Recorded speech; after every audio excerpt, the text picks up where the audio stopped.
Justice is the foundation of every strong society. Welcome to Samvad, where conversations really matter. In the fourth episode, we welcome the Honourable Chief Justice Mahesh Sharadchandra Sonak of High Court Jharkhand, whose wisdom, integrity, knowledge, and dedication continue to inspire many. This interaction is not just a conversation, but a valuable opportunities for all of us to learn from his inspiring journey, his experiences in the field of law, and his vision for the youth and society. We believe that his words today will truly motivate and guide students to become responsible citizens and compassionate individuals. Thank you. Good morning, esteemed sir. I am Prince Jana, head boy of DPS Ranchi, and I warmly welcome you to this special podcast session. It is a privilege for us to learn from your experiences and insights. Thank you, sir, for joining us today. Thank you very much. It's really a privilege to have you over in my chamber and to grill me. Before we start, I would like to introduce my friend who will be accompanying me for this special podcast session of DPS Ranchi, which we proudly call Samvad. So, if you allow, now we can move forward with the questions. To begin with, what does justice truly mean to you? Justice means fairness to the situation that is presented before us in a court of law. That is what I would call as justice. It would be a fair procedure. It would be a fair assessment. And finally, reasonably fair outcomes. That is what I would call as justice. Thank you, sir. It was very interesting to know. That about was it. really insightful, sir. Moving ahead, I would like you to ask the second question. Um, so you opted for science before law. Do you think a scientific mindset helps in judicial thinking and decision making? I think so. But I did very badly in science. And that is the reason why I went to the law. So, frankly speaking, I went to the law not out of choice, but because I had no choice. There was nothing more that I could do. And during my times, law college was early in the morning, 7:30 to 10. And then perhaps I could look for some work from 10 o'clock onwards. But I do feel that a science background is helpful because science does imbibe in you a way of rational thinking, also some kind of an orderly way to go about things. By that, I do not want to discredit either commerce or any other humanities like arts. They also are extremely important. But I think science is good. Slight edge, that is how I would. Maybe I'm biased, but a slight edge. So, you are saying that there is never dead end. No, it's never any dead end. Might be a different opening, that's all. From whatever you had planned, it is never any dead end. But everything going on is always meant to be great. Yes. I should think so. I should think so. You have the capability to make it great. You have the capability to enjoy it. So, moving forward, since court deal not only with laws but also with people and emotion, what is one lesson the courtroom has taught you about human nature? I would like to believe that basically human beings are good natured. But there are circumstances, there are situations where some not very good traits are exposed, analyzed, criticized, condemned. But I have faith in good nature and I have all my sympathies to people who are deviant. I would like to condemn the crime, but I would not like to condemn the criminal. It's great. It's really great, sir. That's a great perspective, sir, honestly. So you've spent many years handling constitutional and public interest matters.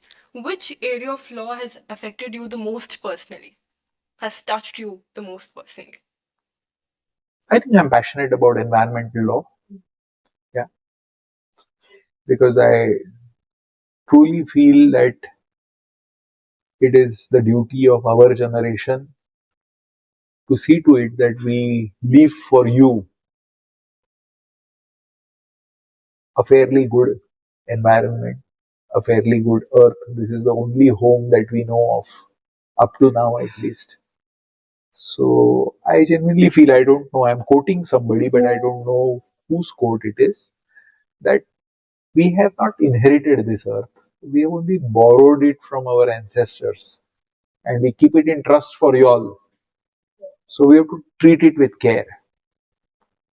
There shouldn't be over exploitation. And like how Mahatma Gandhi said that there is enough for everybody's need, but not enough for everybody's greed. Isn't it? Yeah. So that's what I feel.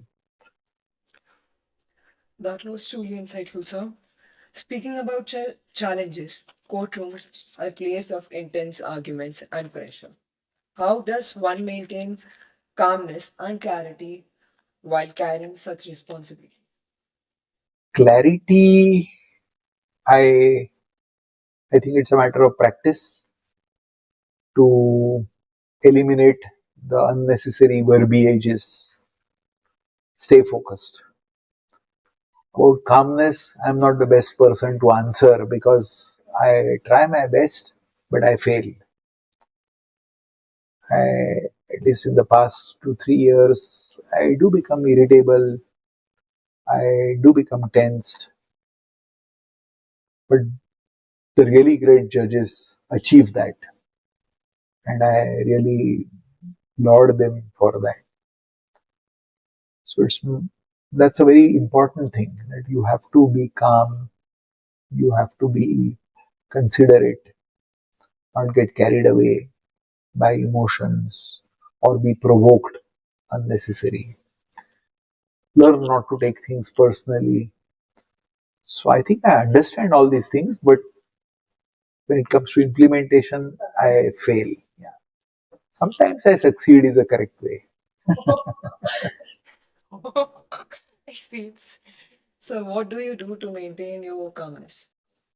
I try very hard, but as I told you that I regret that one area so far as my functioning is concerned.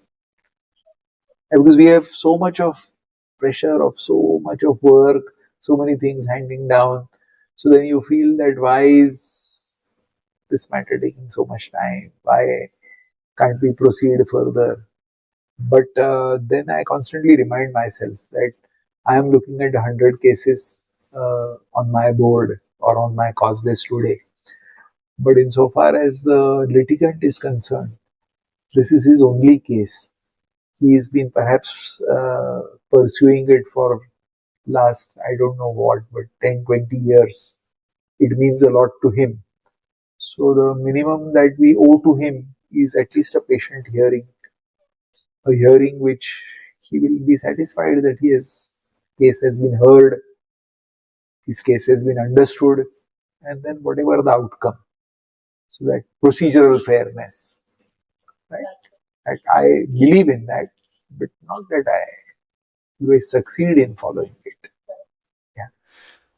That was really great, sir. So you've worked both in coastal Goa and tribal dominated Jharkhand.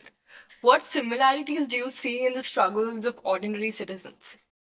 Uh, Environment is a common bond because environmental concerns are equally great in a place like Jharkhand as well as Goa. Insofar as people are concerned, I am extremely impressed and happy with their warmth, especially in the tribal belt.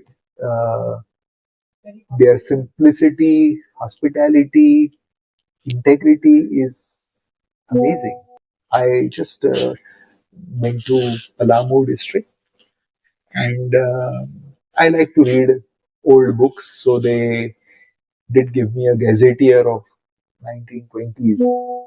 These are records maintained by the Britishers, and this one of the Britishers writes about the honesty of the tribal people, and the allegation against this particular person was that he killed 34 people.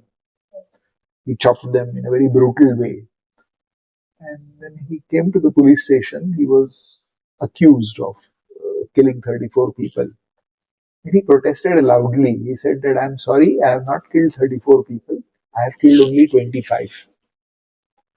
But uh, his protest was that, don't add extra, but 25 I have killed, and I'm willing to bear the consequences. So, absolutely, yeah, that way. So, that's a learning experience. That gives us a very meaningful perspective. In today's time, do you think young Indians understand the Constitution enough? Of course, they do. But Constitution is an organic document. It's a living document. So every generation has to interpret it for itself.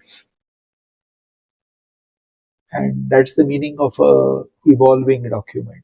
Whatever the Constitution meant when it was enacted in 1950, the same interpretation may not hold good today. So similarly, your generation will have to reinterpret the Constitution, keep on reinterpreting it, so that it does not remain a dead letter. I always feel that the law should keep pace with the times, because if it doesn't do it, then it is not good for the times and not good for the law either. So they should walk in sync, keep upgrading it. Of course, one could say that you people are so busy with the tremendous amount of work that is laden on you, that it becomes difficult for you to focus only on the Constitution or on the constitutional perspectives. But I am confident that you all have the ability, you all have the potential, and that is what matters. Law, or for that matter, any field of education, is so vast that it is practically impossible to master everything. So you have to only build a potential, that if tomorrow I have to learn something about the Constitution, I will be equipped to learn it. And I think it was Socrates who said that, all that he said was that I am called as the most wise person on this earth at that time. And the reason for that is that I know that I do not know many things, whereas so many other people deceive themselves into believing that they know so much. And that's the only difference between the two of us. So that's how it is. It's all education is a progressive realization of how little we know. The ocean of knowledge is far beyond our understanding, and the what we know is a glass of water. Exactly. Exactly. Yes. Adding to that, sir, many students listening to this podcast aspire to join legal profession someday. What advice would you like to give to students preparing for careers in law? First thing is, never be discouraged by people telling you that this profession is overcrowded. It is not. There is always room at the top. But forget the top. There is also room, even if you, God forbid, do not reach to the top. There's plenty of place in this profession. There is plenty of scope in this profession. And the scope, when I say scope, it is not just in terms of earning money or making a career, but it is one of the most satisfying professions. Just imagine now, there's a poor person, he's a citizen of this country, but you get the opportunity to stand between him and the super mighty government in a court of law and say that, see, this man has these fundamental rights. You may be a mighty state, but you dare not encroach on those. And the court will uphold your contention. So if you have the opportunity to ensure that all the three organizations, I mean, legislature, judiciary, and the executive, remain within the constitutional boundaries, that's a great privilege. And ultimately, our judgments get published, uh, papers publish it, journals publish it, but we owe all that to the lawyers. We can never rise above the middle of the lawyers. If you are good, then our quality of work becomes good. If you are not so good, then our quality also suffers. So we really learn from the bar, day in and day out. That's a great privilege. What are the activities a lawyer should practice on a daily basis to become better from what the version he was? I am a little biased about reading. So I think reading general books, not connected with the law per se, that helps to keep your sanity in this chaotic world. There's something which I have not done, but I would very much advise the lawyers is that you take care of your health, both physical health as well as mental health. Physically, also, it is an extremely gruesome routine. I always say that in the beginning years of your practice, you have to work very hard. There is a quotation which says that you have to work like a hermit and no, stay like a hermit and work like a horse. That's what they say. So, in short, it translates into having to work for about 8-10 hours a day. And as you go on becoming better and better, that 10 hours becomes 16 hours, 18 hours. It never reduces. Yeah. So, it's you have to take care of your health, physical as well as mental. Because why I say mental is this, that unfortunately in this profession, you get to see the bad part of human life also. Yeah. So that can sometimes be unnerving. Take care of that. It's hard to detach. Yeah, it's hard to detach. You have to deal with clients, you have to deal with judges, you have to deal with so many different things which are not always in your control. Still, you have to maintain your dignity, you have to maintain your politeness, you have to be forthright. There's a difference between being forthright, firm, and being arrogant. So, you have to strike a balance. Yeah, it's a thin line. That way, you have to know psychology.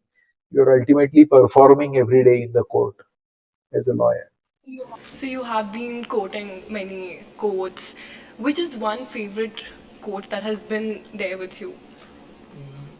You see, Goa is a very small place, and I practiced right from the beginning in the High Court. So that's where I have worked the most. I've done a very few matters in the Supreme Court, few matters in the National Green Tribunal, and some matters before tax tribunals and so on. But my whole life was in the High Court, and I enjoyed doing cases of constitutional law and environmental law. So, constitutional law, one thing is nice is that usually, generally, you're practicing before the trial courts, your focus is on commercial laws or different laws, corporate laws, tenancy laws, several things. But a trial court lawyer, by his training, would generally confine himself to the four corners of the law, which is what everybody should do. But as a constitutional lawyer, if you find that in this law, I have no case, I means my client has no case at all, then a constitutional lawyer will then ask himself a question as to whether this law is constitutional or not, and whether there is any ground to challenge this law itself. So that is something which I think was very challenging, very exciting. Yeah, to strike down what a legislature has passed a law. It is passed by majority, obviously. But as a lawyer, if you are able to establish that this law is in breach of the chapter on fundamental rights, then you can convince a court of law to strike down this law itself. That's quite thrilling, I feel. Absolutely. Yes, yes. So, I wanted to ask you a question. Has there ever been a case that changed you personally or transformed the way you look at life and society as a whole? Yeah, I think the entire practice keeps on impacting you very heavily. You are a little slow, like, okay, I'm a judge now, but I think I'm not judgmental. Yeah, because you convict somebody, you find somebody guilty, but that doesn't mean that we carry an impression that this person is an absolute villain or he needs to be eliminated. You always think about the circumstances in which a crime is committed. You also sometimes you feel that, see, this is horrible, this shouldn't have happened, and then you perhaps feel that maybe this person has had a disturbed childhood, has not had a very secure childhood, has not had the privileges that children deserve. So therefore some element of compassion comes into you. You feel sad that this crime has been committed that way. So it does impact you. It does impact you a lot. So, what does equality truly mean to you? See, our Article 14 says that everybody is equal before the law and everybody would have equal protection of the law. Now, equal before the law was that question which you asked, whether in the George Orwellian sense, some people are more equal than the others. Answer is no, insofar as theory of law is concerned. And equal protection of law would also mean that as between two individuals or two situations, the state should not discriminate. There should be a positive equality. Right? So now this looks very simple, but in theory there can be several things. I mean, now for your CLAT, suppose they say that no, girls will get an additional advantage as compared to the boys. I would think that that is a case of inequality that would go at the heart of Article 14. But there may be other situations where, on account of certain biological differences, if the girls are given a preference or the girls are given an age, then that would not be violation of equality, because equality is really amongst equals. And what is the most difficult part is to evaluate who are the equals or which situations are equal.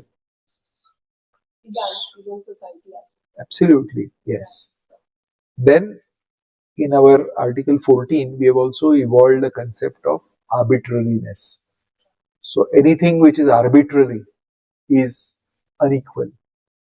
Like, for example, there's one very great writer in administrative law called as H.W.R. Wade. He gives the example of a red-haired teacher. And he says that if a red-haired teacher is dismissed from service merely because she has red hair, then it may not necessarily defy the doctrine of equality, because you could always say that others didn't have red hair. But he says that this would be grossly arbitrary, manifestly arbitrary, irrational. So therefore it would be unequal. So that way the concepts keep on changing. Finally, sir, you have read so many books. What is that one phrase lines that has always been there with you, the last resort you look to, the last quote? No, I can't say that. I mean, I don't think I can localize it to one quote or anything of that kind. Any favorites? In terms of quotations, yes, several I think, but can't can't think of. Yeah, Any book you will refer to the individuals who love reading? yeah. I mean, authors I would refer to. I like Bertrand Russell. I like Shaw. I like, just for the pure fun of it, I like Oscar Wilde. But one book which, since you ask, one book which made a very lasting impression on me is written. It's a very small book. It's written by John F. Kennedy, President. It's called as Profiles in Courage. Yes, and he's written about 6 or 7 senators, American senators, and all those describe how they stood for their principles when they knew that this was the most unpopular decision which they were taking, and because of this unpopular decision, they would not get re-elected on the next occasion.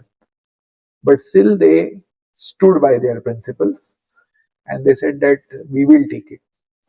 The second output from this book is Kennedy argues that once you are elected, it's not that you are the mouthpiece of your electorate.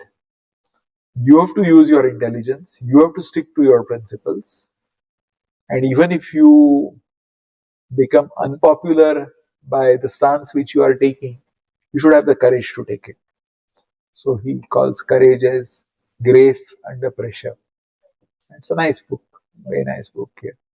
At last, what suggestion you would want to give to our generation for the betterment of society? The nation as a whole. Yeah.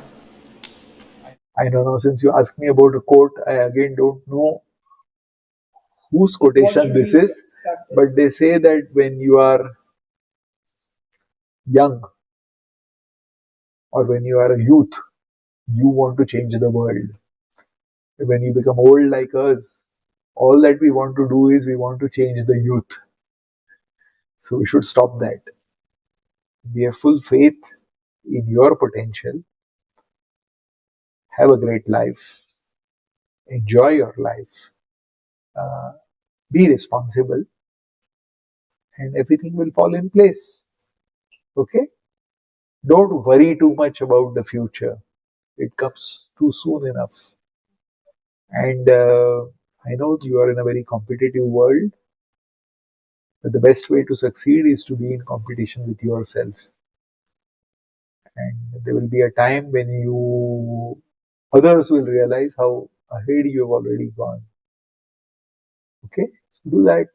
So we should take a break from the rat race that's going on.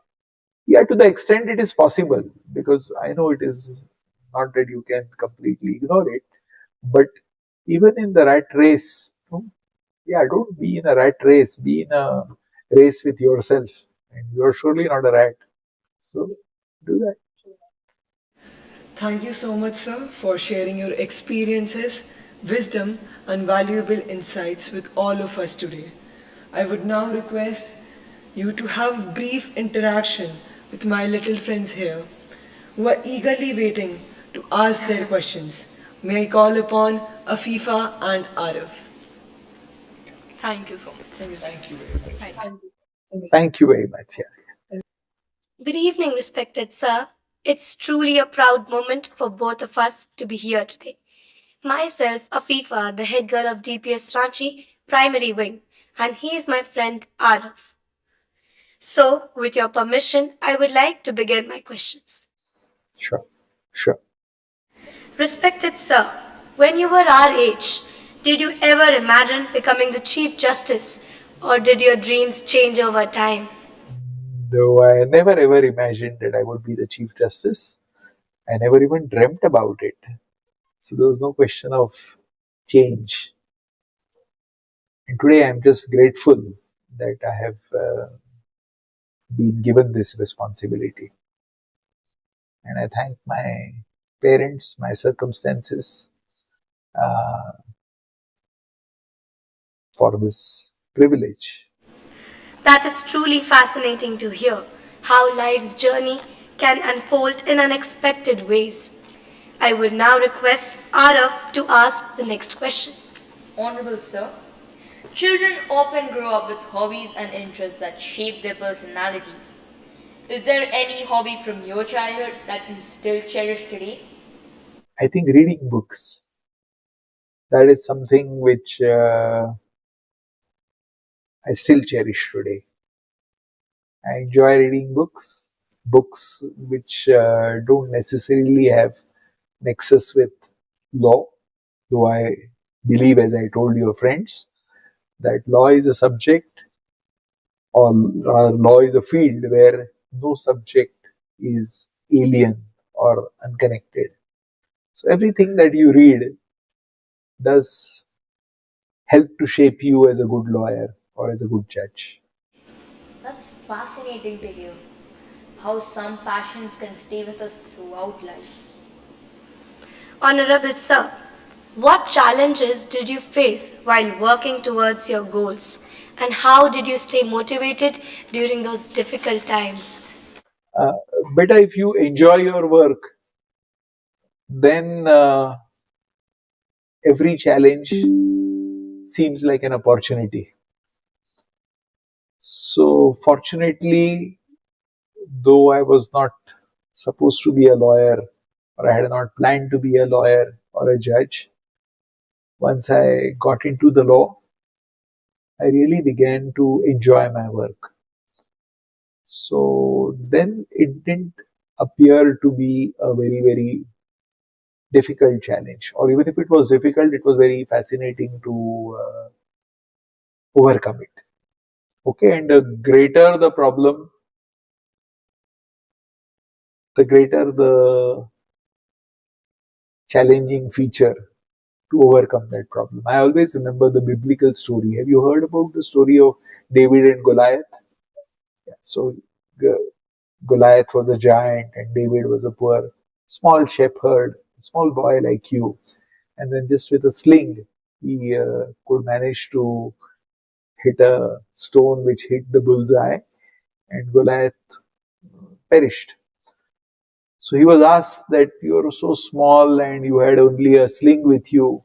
So weren't you worried or scared of this giant Goliath? So he said that no, because this was a target impossible to miss.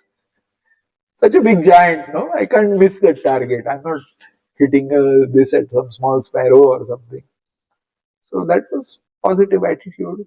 Thank you for sharing that experience. Your words truly encourage us to stay determined and persistent. Venerable Sir, as children we learn many lessons from our parents, teachers and elders. Is there any lesson that has guided you throughout life? Yes, I think some have faith in the goodness of humankind. That is what I was taught by my parents. That is the experience which was sort of reinforced by my wife. And that is a lesson which has always remained with me, and I hope it remains with me. You see so many bad things, but you should not be bitter because of those bad things which you see or you experience. You should have a spirit of understanding. There are so many occasions where we ourselves behave badly and we expect others to understand us. So that's the minimum we should give to others also. That's such a deep and meaningful lesson, sir. Thank you for sharing it with us. Honorable Sir, in today's fast-paced world, students often feel pressure to succeed. What advice would you give to young students on handling stress and expectations in a healthy way? As I said to your friends, if at all you have to be in competition, Be in competition with yourself. Have confidence in your own potential. Work hard, but that doesn't mean that you should let your anxieties or worries crush you. You're bound to succeed. So you all are good students. Fortunately, you've had good support from home. Okay, so you are bound to succeed. Be confident. Give a helping hand to those who may not be as fortunate as what you are. That's very, very satisfying. Okay, and go forth. That is the advice I would like to give you. That's something we can all relate to. Thank you, respected sir. Revered sir, what habits or values do you believe children should practice every day to become responsible and compassionate individuals? I think children are born with compassion. They are born with goodness. So you have to be on the guard that the stock which God has given to you does not dwindle or does not perish. There is so much of, in life, you might experience a lot of ungratefulness, a lot of bad luck, a lot of unpleasant experiences. Never let those experiences crush you. Go ahead, have full faith that you have compassion in you. Let your stock of compassion, let your stock of goodness never diminish. I think all children are born good, and then gradually over time, that stock goes on reducing. See to it that it doesn't happen. Okay? That's such an inspiring message, revered sir. Thank you for sharing it with us. Esteemed sir, is there any moment in your career that made you feel especially proud or fulfilled? Yeah, after I became, I think both in law as well as in judiciary, several such moments. And that's really the charm of this profession or this judgeship. Because each day you have an opportunity to do a lot of good. Somebody has been deprived of their dues for say 20, 30 years, and you are the one who has an opportunity to set that wrong right. Somebody has unfortunately died in an accident and their family is in dire straits. You have the opportunity to at least monetarily compensate them. You can't do anything more than that. So that way, there are several occasions where you can set the wrongs right, and that is immensely satisfying. Immensely satisfying.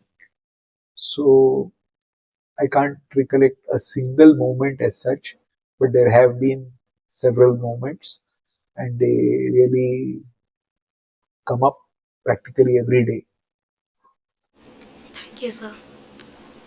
Respected sir, before we conclude, what final message would you like to give to the student community so that we may grow into responsible, kind, and thoughtful citizens of the future?